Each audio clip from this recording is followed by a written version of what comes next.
Bonjour à toutes et à tous et bienvenue à ce nouveau numéro de Metal Missile et Plastic Gun.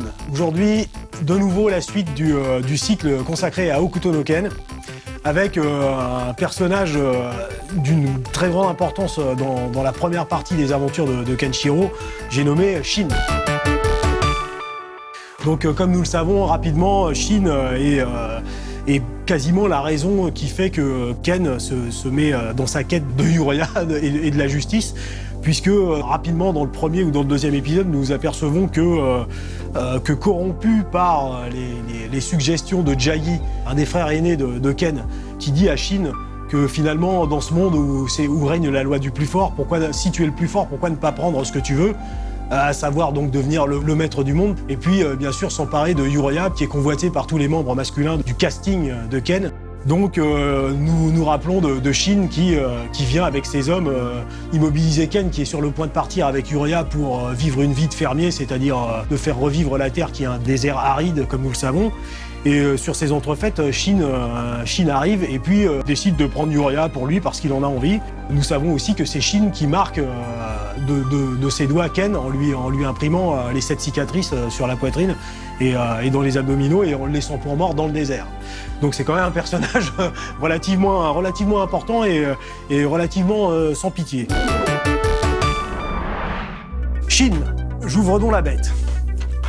Voilà, le voici dans toute sa splendeur. Lui aussi a été sculpté par Matsuura Ken, donc une excellente facture, hein. Vraiment une ressemblance irréprochable avec le personnage. Le voici. Donc vraiment très très bien, les yeux, aussi petits soient-ils, sont vraiment détaillés, les épaulettes. Vous avez loisir de lever ou de baisser la chevelure. La chevelure est articulée. Voilà, je pense que là aussi, on voit bien qu'on se moque pas du collectionneur. C'est vraiment du très très beau matériel. Donc des articulations Revoltech, hein, comme d'habitude. Voilà, des mains interchangeables, donc poings fermés, mains ouvertes, puisque nous savons que Shin, en tant que Bloody Cross, est un pratiquant du Nanto Seiken. Donc nous savons que le Hokuto Shinken consiste à tuer l'adversaire en touchant ses tsubo, ses points vitaux, et en faisant exploser de l'intérieur vers l'extérieur. Et nous savons que le Nanto Seiken, lui, par opposition, montre comment tuer l'adversaire de l'extérieur, c'est-à-dire en le découpant. Donc nous avons plusieurs jeux de mains où les mains de Shin sont ainsi, puisqu'il découpe l'adversaire avec ses doigts. Donc voici Shin. Sur sa boucle de ceinture, nous avons l'emblème du Bloody Cross qui est porté sur son drapeau et sur la ville de Southern Cross qu'il crée en l'honneur de Julia pour gagner son amour. Malheureusement, ça ne marchera pas. Voilà, il est donc très détaillé. Les épaulettes ont des petits fils qui se distinguent vraiment à l'œil. La sculpture est vraiment bien, la moulure est vraiment bien, les protèges tibias, les chaussures blanches. Vraiment, les traits de Shin et la couleur est vraiment très très bien trouvée, donc c'est une superbe figurine. L'articulation Revoltech, on va le voir un peu plus tard, vous permet bien sûr de lui donner plein de positions intéressantes.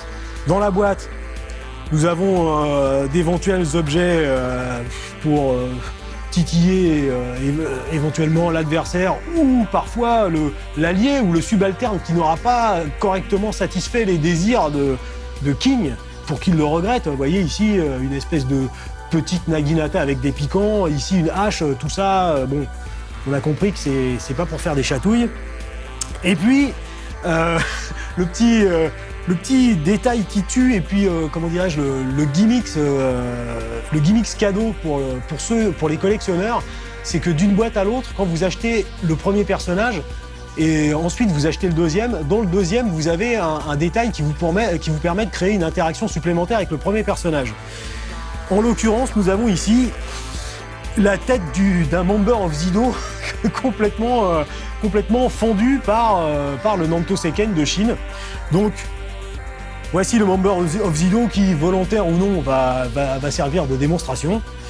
Donc comme d'habitude, nous extrayons la tête pour substituer donc la tête de départ avec cette nouvelle tête. Vous pouvez constater maintenant le visage harmonieux du Member of Zid l'est beaucoup moins, puisque je pense qu'il s'est mangé un Ukite en pleine face de la part de Shin. Et bon, vous pouvez le constater, il reste pas grand chose de la tronche de l'infortuné punk radioactif. Voilà pour notre ami Shin, donc le premier très puissant adversaire de Ken. Donc voilà, des styles martiaux divins et millénaires qui s'opposent, du sang, des morts. Les jouets sont quelque chose de vraiment beaucoup trop sérieux pour être confié aux enfants.